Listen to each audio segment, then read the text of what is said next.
Ideal fertility IVF and genetic centre private limited, जो कि मध्य प्रदेश में स्थित है। I am a gynaecologist with special interest in reproductive medicine, fertility treatment, male and female, and I run a genetic clinic also to prevent genetic disorders. I request Mr. Deven to go ahead with the YouTube comment section, जो कि हमारा एक साप्ताहिक programme होता है. Please go ahead. Good evening, sir. Good evening. I have a baby who is affected by Joubert syndrome. What tests need in pregnancy that my second baby can normal baby? I have seen this question, and Joubert syndrome, I will come with that syndrome separately, because in this video it is a wider, a longer statement, and definitely I will come with a separate short video on Joubert syndrome. मेरी as 39 है, मेरी pregnancy है, anti scan और double marker की report normal है, तो क्या मैं मानकर चलूं कि मेरे बच्चे में कोई जेनेटिक प्रॉब्लम नहीं होगी? This is a very very important question. ये जो क्वेश्चन करते हैं लेडीज कि हम मान के चलें कि हमारा यदि एंटी स्कैन लो रिस्क है, combined first trimester screening low risk है, तो आप मेरा एक लाइव वीडियो देखेंगे जो मैं पिछले वेडनेसडे को बनाया था on prenatal diagnosis. Not a single baby with screening test, मतलब स्क्रीनिंग टेस्ट करके आप किसी को 100% ये नहीं बोल सकते कि बच्चे में कोई जेनेटिक डिजीज़ नहीं होगा या डाउन सिंड्रोम नहीं होगा. इन चीज़ों को देखने के लिए आपको इन्वेजिव टेस्ट करना बहुत ज़रूरी है. कुछ हद तक बहुत सारे एसोसिएशंस में, जैसे अमेरिकन एसोसिएशंस में, हर लेडी को एक ऑफ़र दिया जाता है कि आप एमनियोसेंटेसिस या फिर कोरियन बायोप्सी करा के आप 99% वाला रिपोर्ट देख लीजिए. तो ज़रूरी नहीं कि हर स्क्रीनिंग टेस्ट इतना फुल प्रूफ हो कि आपको प्रॉब्लम ना हो. दूसरी बात, यदि 39 ईयर्स है तो आप यदि वेस्टर्न कंट्रीज में होते तो आपको definitely because of age risk आपको एमनियोसेंटेसिस एडवाइस किया जाता है.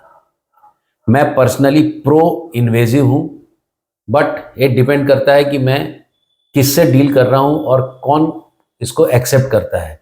But we should advise, not force. Sir, pelvic pain का कारण क्या होता है और यह क्वेश्चन इधर पे है, मैं ले लेता हूँ. Ramya Shri, I want to know about my baby's health. Present, I am pregnant. Doctor says there will be problem for baby now. I am 3 months pregnant. Please tell me know about my baby's health and how it will be. Ramya, the answer with this video will be little bit difficult, but I understand your this question and your why you are worried about this. Again, until unless I see you through ultrasound, and if it is required that you need an invasive test, I cannot give you a answer on this video that do this, and better you should contact with your gynec or any fetal medicine expert. They will give you the correct answer. Please go ahead. Pelvic pain क्यों होता है, इसका क्या कारण है? Pelvic pain क्यों होता है, इसके बहुत सारे कारण हैं. पेल्विक पेन जो एक डिपेंड करता है कि सामाजिक स्तर, कौन से सोशो इकोनॉमिक स्टेटस से आ रहे हैं. बहुत ज़्यादा यदि बहुत हाइजीन अच्छा नहीं है तो pelvic pain, pelvic inflammation, infection से भी होता है. बट पेल्विक पेन यदि लगातार बने रहे तो एंडोमेट्रियोसिस एक बहुत बड़ा कारण होता है. पेल्विक पेन यदि लगातार बना हुआ है तो आप ज़रूर एक अल्ट्रासाउंड कराएं. उसका पीरियड के साथ क्या रिलेशन है, इंटरकोर्स के क्या साथ क्या रिलेशन है, ये देख के ही बता सकते हैं. बट डेफिनेटली पेल्विक पेन एक ब्रॉड डिसऑर्डर है जिसमें हम आपको ये बताते हैं कि आपको प्रॉब्लम कहाँ पर है और क्या करना चाहिए. सर, मुझे PGT-M एडवाइस किया गया है. ये टेस्ट क्या होता है और क्यों करवाया जाता है? सबसे पहले तो मैं ये पूछूंगा कि आपको PGT-M क्यों एडवाइस किया गया है. डेफिनेटली यदि आप देखोगे तो इसको नीचे करना. तो PGT-M में जो PGT-M का मतलब होता है, PGT-M का मतलब होता है pre implantation genetic testing for Mendelian disorder और जेनेटिक डिसऑर्डर. ये किसी लेडी को क्यों एडवाइस किया जाता है जब हस्बैंड और वाइफ दोनों, यदि उन लोग कैरियर्स हैं किसी जेनेटिक डिसऑर्डर के, खुद कैरियर होने के कारण दे माइट बी एसिम्टोमेटिक, उनको बीमारी नहीं हो, बट उनके बच्चे में ये बीमारी हो सकती है. ये बीमारी होने पर आप प्रेग्नेंट होने के बाद तीसरे महीने में CVS करा सकते हो, कोरियन बायोप्सी करा सकते हो, या फिर 4th मंथ में एमनियोसेंटेसिस करा सकते हो। बट इसमें प्रॉब्लम ये रहता है कि इसमें यदि प्रेगनेंसी में यदि बच्चे में प्रॉब्लम निकलती है तो आपको टर्मिनेशन कराना पड़ता है। इसी चीज़ को यदि मैं IVF करूं तो मैं फीमेल का एग निकाल के हस्बैंड का स्पर्म से उसको फर्टिलाइज करा के जो भ्रूण बनता है, जो ब्लास्टोसिस्ट बनता है 5वें दिन का, वो लैब में बना के इस ट्रोफोएक्टोडर्म जो कि प्लेसेंटा बनाता है, इसमें से कुछ सेल हम यदि ले लें, उस सेल में हम यदि इस जीन को देखें जो कि एबनॉर्मल है, जिसको हम देखना चाहते हैं, तो हम इस एम्ब्रियो को, इस भ्रूण को बता सकते हैं कि ये जीन डिफेक्टिव जीन लेके है कि नहीं।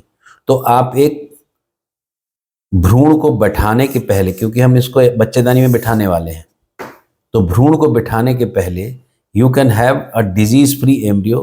तो आपकी प्रेगनेंसी में पहले से ही पता होगा कि ये बच्चा कैरियर है कि डिजीज फ्री है, और यदि डिजीज्ड एम्ब्रियो है तो उसको ट्रांसफ़र नहीं करना है। इसके बावजूद भी यदि आप प्रेग्नेंट होते हैं डिजीज फ्री एम्ब्रियो से या कैरियर एम्ब्रियो से, तो आपको एमनियोसेंटेसिस जरूर कराना पड़ेगा पक्का करने के लिए।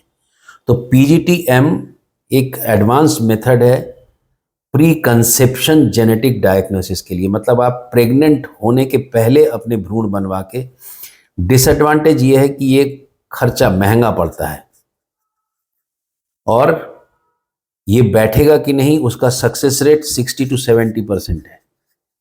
मतलब अच्छा करने के बाद भी हो सकता है आप प्रेग्नेंट ना हो। तो ये चीज़ दोनों के अपने अच्छाइयाँ हैं, दोनों के अपने अपने खराबियाँ हैं, वो आप चूज़ कर सकते हैं कि आप क्या चाहते हैं। सुनने और जुड़ने के लिए बहुत बहुत धन्यवाद। आप यदि इस कंटेंट को पसंद करते हैं तो प्लीज़ हमारे चैनल को सब्सक्राइब जरूर करिए। जो कमेंट्स और जो लोग आते हैं जो इसको अच्छा बोलते हैं, मैं उनके लिए बहुत बहुत शुक्रगुजार हूँ, और आपके फीडबैक लेके ही मैं आगे बढ़ता हूँ। मैं कुछ शॉर्ट्स वीडियो ऐसे बनाऊंगा जिसमें आपको मालूम रहेगा कि इस बड़े वीडियो में आप क्या देखने वाले हैं, ताकि आपको ये पता चले कि आप जो वीडियो देखने वाले हैं उसमें क्या क्या कंटेंट है। सुनने और जुड़ने के लिए बहुत बहुत धन्यवाद।